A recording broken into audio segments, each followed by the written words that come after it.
ఒక్కసారి కొమ్మూరి గోల్డ్ కి కాల్ చేయండి. తాకట్లో ఉన్న మీ బంగారాన్ని విడిపించి మార్కెట్ ప్రైస్ కి వాళ్ళు కొనుక్కుని మిగతా డబ్బులు మీకు ఇచ్చేస్తారు. గౌరవ సభాధ్యక్షులు పయ్యావుల కేశవ్ గారికి ధన్యవాదాలు తెలుపుతూ, స్వర్ణాంధ్రప్రదేశ్ నిర్మాత,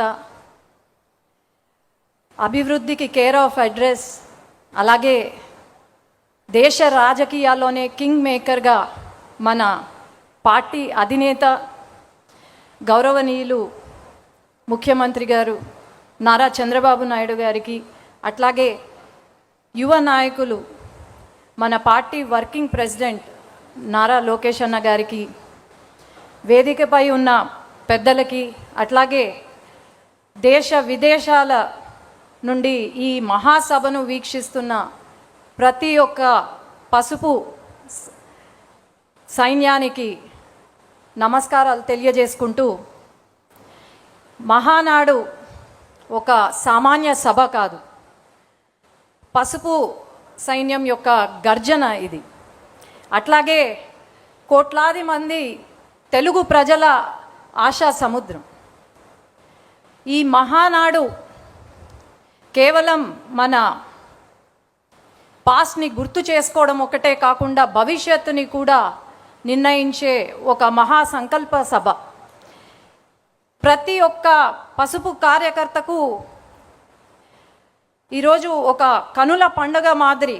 అలాంటి ఈ మహాసభ, ఈ పవిత్రమైన వేదిక పైన ఒక జాతీయ ప్రధాన కార్యదర్శిగా నివేదికను సమర్పించే అవకాశం నాకు ఇచ్చిన ముఖ్యమంత్రి గారికి ధన్యవాదాలు తెలియజేసుకుంటూ, మన పార్టీ అధినేత సామర్థ్యంలో సాగిన అకుంఠిత దీక్ష, అట్లాగే బీజేపీ జనసేనతో మనము ఏర్పరచుకున్న పొత్తు, కూటమి ప్రభుత్వం, ప్రజాస్వామ్యంని మనం పరిపాలనగా చూపిస్తున్నాం. అట్లాగే ఏదైతే ప్రతి వర్గంలో, మన రాష్ట్రంలో ఉన్న ప్రతి వర్గానికి సంక్షేమం అందిస్తూ సువర్ణ పాలనను అందిస్తున్నాం. 5 సంవత్సరాలు గొడ్డలి పరిపాలన ఎలా ఉందో మనం అందరం చూసాం. అభివృద్ధి, సంక్షేమం మన నినాదం అయితే, వారి నినాదం హత్యలు, అవినీతి, దోపిడీలు. అట్లాగే మన రాష్ట్రంలో ఉన్న ప్రతి వర్గంలో ఉన్న ప్రజలు బాధపడ్డారు. అట్లాగే ప్రతి ప్రాంతంలో ఉన్న ప్రజలు నిర్లక్ష్యం చేశారు. ఈరోజు మనం అభివృద్ధి, సంక్షేమం వైపు పరుగులు తీస్తున్నాం. ఆనాడు వారి పరిపాలనను మనము ప్రశ్నిస్తే, కార్యకర్త నుండి మన నాయకుడు వరకు, మన అధినేత వరకు తప్పుడు కేసులు పెట్టి, మన పైన హింసించి, మన పైన తప్పుడు కేసులు, అట్రాసిటీ కేసులు పెట్టారు. మన కార్యాలయ పైన దాడి చేశారు. అట్లాగే మహిళలు అని కూడా చూడకుండా మన పైన దాడి చేయడం, అట్లాగే అసభ్యకరంగా మాట్లాడడం, మన వ్యక్తిత్వాన్ని కించపరచడం చేశారు. మనమే అనుకుంటే మన పిల్లల్ని కూడా ఆఖరికి హింసించారు. కానీ బహుశా ఇప్పుడు వాళ్ళకు అర్థమైనట్టుంది, ప్రతి ఇంట్లో పిల్లలు పుడతారేమో కానీ మన తెలుగుదేశం పార్టీ కార్యకర్త ఇంట్లో యోధులు పుడతారని బహుశా అర్థమైనట్టుంది వాళ్ళకి. అట్లాగే ఆనాడు ఎంత కష్టం వచ్చినా సరే ఒక్క అడుగు వెనకడుగు వేయకుండా మన అధినేత కార్యకర్తలకు అండగా ఉంటూ, నేనున్నాను అనే ధైర్యాన్ని ఇస్తూ మన పార్టీని ముందుకు తీసుకెళ్లారు. ఈరోజు మనము ఒకటే మన మనసులో ఉండాలి, మనం పని చేసేది మన పార్టీ కోసం, మన అధినేత కోసం, అట్లాగే మన పార్టీ యొక్క నినాదం కోసం తప్ప వ్యక్తిగతంగా కాదు అని నేను తెలియజేసుకుంటున్నాను. మనం ఎప్పుడూ కూడా మనం పడిన కష్టాన్ని మర్చిపోకూడదు. అట్లాగే మన అధినేత పడిన అవమానం మనం మర్చిపోకూడదు.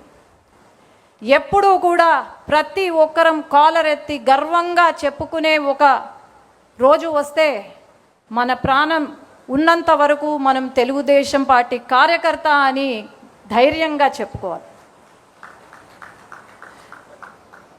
ఈరోజు మరి కొంతమంది మనల్ని బెదిరిస్తున్నారు. ఆ బెదిరింపులకు బెదిరేది తెలుగుదేశం పార్టీ కార్యకర్త కాదు. గుండెల్లో భయం లేదు, కేవలం పసుపు రక్తం ఉందని మనం ధైర్యంగా చెప్పుకోగలుగుతున్నాం.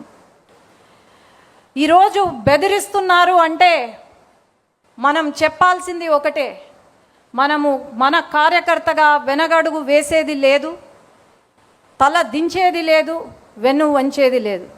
మనం ఒకవేళ వెను వంచినా లేకపోతే తల దించినా అది కేవలం నా జెండా కట్టడానికే తప్ప ఇంకేమీ కాదు.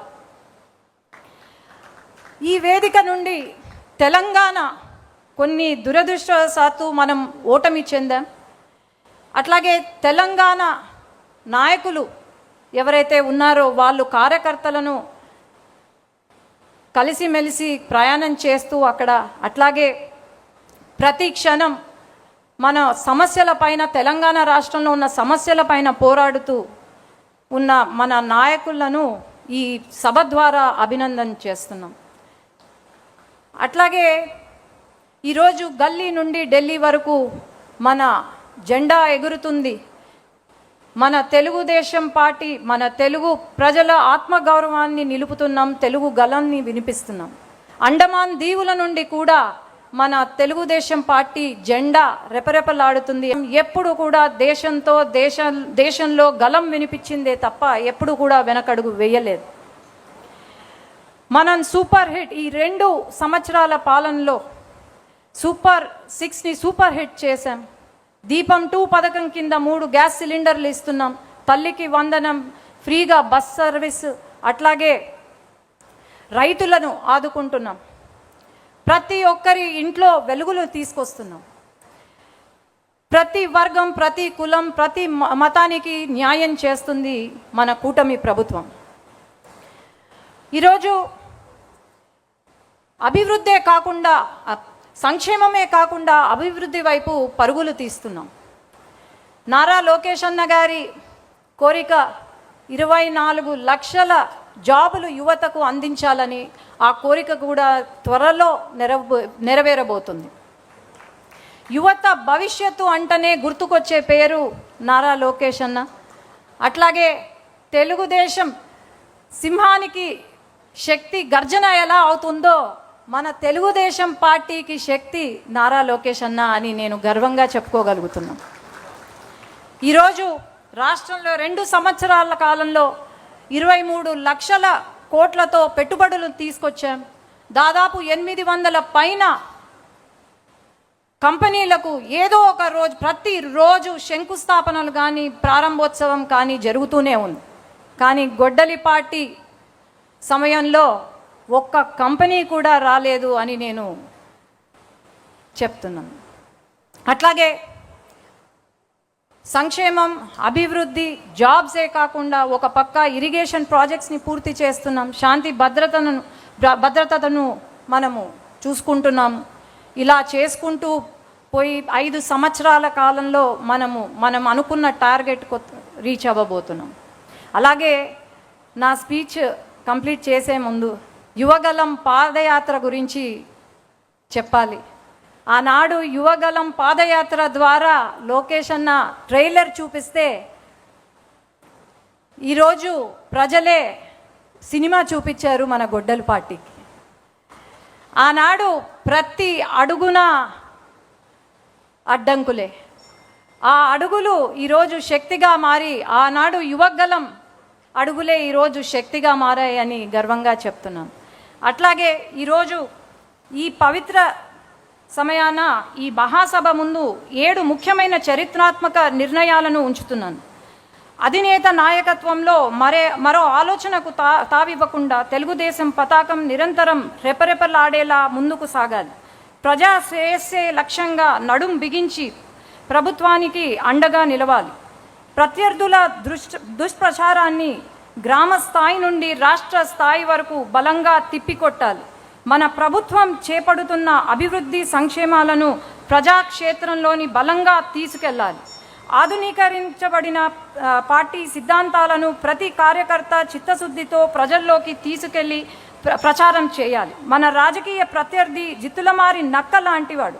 అతని అవినీతి అక్రమాలపై ప్రతి కార్యకర్త డేగ కన్నులతో నిఘా వేస్తూ ప్రజలకు నిత్యం వివరిస్తూనే ఉండాలి. కుల మత ప్రాంతీయ విద్వేషాలు రెచ్చగొట్టే అసాంఘిక శక్తులు కదలికపై నిరంతరం అప్రమత్తంగా ఉండాలి. తెలుగు జాతి గౌరవం కోసం, తెలుగుదేశం పార్టీ కోసం జోహార్ ఎన్టీఆర్, జై తెలుగుదేశం, జై నారా చంద్రబాబు నాయుడు గారు, జై లోకేష్ అన్న, జై హింద్.